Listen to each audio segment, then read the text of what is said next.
నేటి కవిత సాహితీమూర్తులందరికీ నా నమస్కారం. నేను అనురాధ, మీరు హనుమకొండ నుండి.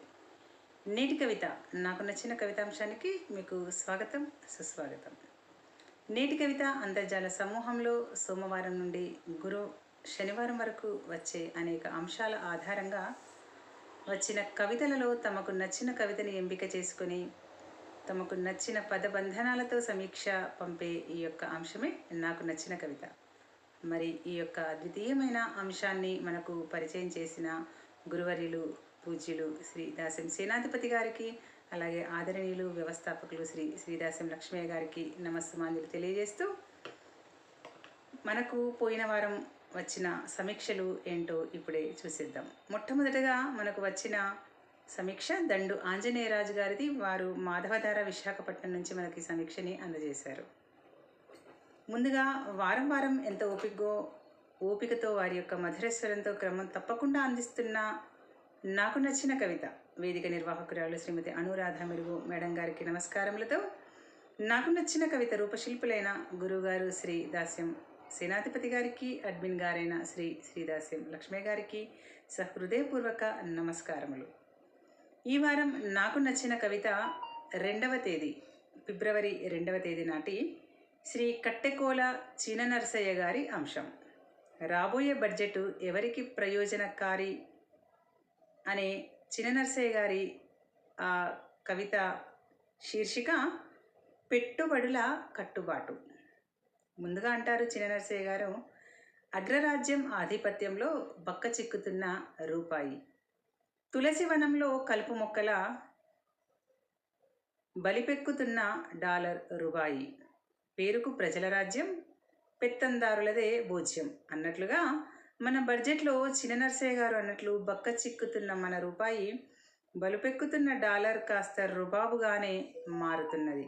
ఇంకా ఇలా అన్నారు కవి చిననరసయ్య గారు, కార్పొరేట్ సంస్థల కనుసన్నలలో చుట్టాల ప్రాబల్యంతో కూని రాగాలు తీస్తున్న బడ్జెట్ ఇది అంటూ, మరియు సామాన్యులను సానబెడుతున్న బడ్జెట్ అంటూ వారి ప్రతిస్పందనలో బడ్జెట్ మీద చిననరసయ్య గారు బడాబాబులకు మేలు చేసే బడ్జెట్గా చెప్పకనే చెప్పారు.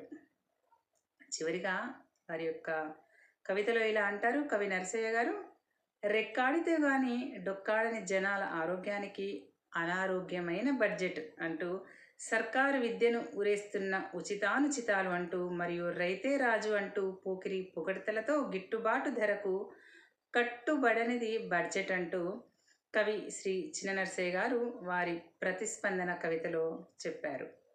ఈ బడ్జెట్ కార్పొరేట్ సంస్థలకి కొమ్ము కాసే బడ్జెట్ అని, రెక్కాడితే గానీ డొక్కాడని పేద ప్రజలకు ఉపయోగపడని బడ్జెట్ అంటూ వారి ప్రతిస్పందన కవిత ద్వారా తెలియజేసినందుకు కవి శ్రీ చిననరసయ్య గారికి అభినందనలు అంటూ తమ యొక్క చక్కని సమీక్షను పంపారు మనకు దండు ఆంజనేయరాజు గారు. దండు ఆంజనేయరాజు గారు, మీకు సదా ధన్యవాదాలు. అలాగే మీ యొక్క ప్రతిస్పందన అనే అంశానికి మీ యొక్క సమీక్షను పొందిన కట్టెకోల చిననరసయ్య గారికి శుభాభినందనలు.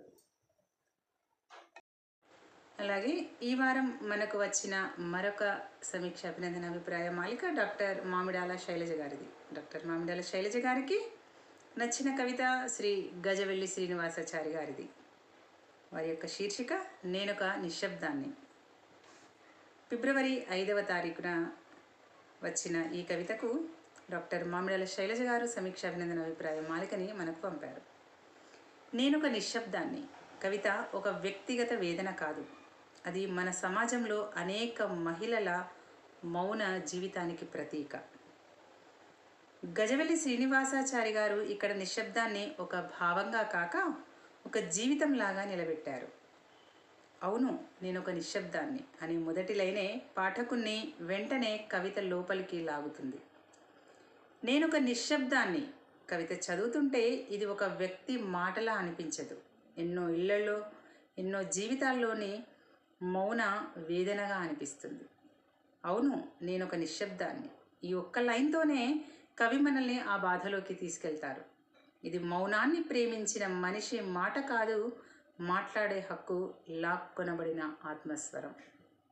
చదువుతుంటే గుండె బరువెక్కుతుంది. ముఖ్యంగా మౌన దేవతను ఆశ్రయిస్తున్నా అన్న పంక్తి మాట్లాడలేని పరిస్థితిలో మౌనమే దేవుడైపోవడం ఎంత బాధాకరమో చెబుతుంది. సేవ చేయడమే జీవితం అయిపోయిన స్థితిని కవి చాలా సింపుల్గా తమ యొక్క కవితలో చూపించారు. నా చెక్కిలిపై 5 వేళ్ళు నాట్యం చేస్తాయి. కొట్టడాన్ని కూడా నాట్యంలో చెప్పడం ఆ హింస ఎంత సాధారణంగా మారిపోయిందో తెలియజేస్తుంది. నేనొక కట్టు బానిసను అన్నమాట సాంప్రదాయాల పేరుతో బంధించబడిన జీవితానికి అర్థం పడుతుంది. చివర్లో వచ్చే పంక్తులు మరింత లోతుగా తాకుతాయి. నా మెడలో పసుపు తాడు, అది నా పాలిట యమపాశమే. సాధారణంగా శుభ సూచకంగా భావించే పసుపు తాడే ఇక్కడ శిక్షలా మారింది. ఇది చదువుతుంటే గొంతు బిగుసుకుపోయింది. నిశ్శబ్దాన్ని చెదరగొట్టాలని అనుకుంటుంది, కానీ పిల్లలు, కుటుంబ బంధాలు ఆమె కాళ్లకు సంకెళ్ళవుతాయి. చివరికి ఈ ఇంట్లో నేనొక జీవిత ఖైదీని అనే వాక్యం మన మనసులో చాలాసేపు మోగుతూనే ఉంటుంది. ఈ కవితలో పెద్ద పెద్ద పదాలు లేవు, అలంకారాలు లేవు, కానీ నిజం ఉంది, బాధ ఉంది, మౌనం ఉంది. అందుకే ఇది బలంగా మనసును తాకింది. ఇది ఒక మహిళ కథ కాదు, మన సమాజంలో నిశ్శబ్దంగా బ్రతుకుతున్న ఎన్నో జీవితాల ప్రతిబింబం. అవునండి, సాధారణ మధ్యతరగతి కుటుంబాలలో కాకుండా చాలామంది కుటుంబాల్లో ఇటువంటి సమస్య మనకు పరిణమిస్తూనే ఉంటుంది. ఇది మనకు కనిపిస్తూనే ఉంటుంది. ఆ యొక్క బాధని తమ యొక్క కవితలో చక్కని పదాలతో మన కళ్ళకు కట్టినట్టుగా చూపించారు గజవెల్లి శ్రీనివాసాచారి గారు. అంతే చక్కని పదబంధనాలతో సమీక్ష, అభినందన, అభిప్రాయం మాలికను ఎంతో ఆర్ద్రంగా మనకు అందించారు డాక్టర్ మామిడాల శైలజ గారు. శైలజ గారు, మీకు శుభాభినందనలు, ధన్యవాదాలు. అలాగే గజవెల్లి శ్రీనివాసాచారి గారికి మంచి కవిత రాసినందుకు వారికి సదా కృతజ్ఞతలు, అలాగే శుభాకాంక్షలు. మరి ఇవి ఈ వారం మనకు వచ్చిన సమీక్ష, అభినందన, అభిప్రాయం మాలికలు. మరి మీకు నచ్చిన కవిత యొక్క సమీక్ష, అభినందనం, అభిప్రాయం మాలికను మాకు వెంటనే ప్రతి వారం పంపగలరని నేటి కవిత అంతర్జాల సమూహ కవి మిత్ర గణానికి మరియు పెద్దలకందరికీ మనవి చేస్తున్నాను. అలాగే మీ యొక్క యూట్యూబ్ లింక్, నాకు నచ్చిన కవిత యూట్యూబ్ లింక్ రాగానే మీ యొక్క సలహాలని, సూచనలని, అభిప్రాయాలని, అభినందనలని అన్నిటినీ కూడా కామెంట్ సెక్షన్లో తెలియజేయగలరని కోరుకుంటూ వచ్చే వారం నాకు నచ్చిన కవితాంశంలో మళ్ళీ కలుద్దాం. అప్పటి వరకు సెలవు. నమస్కారం.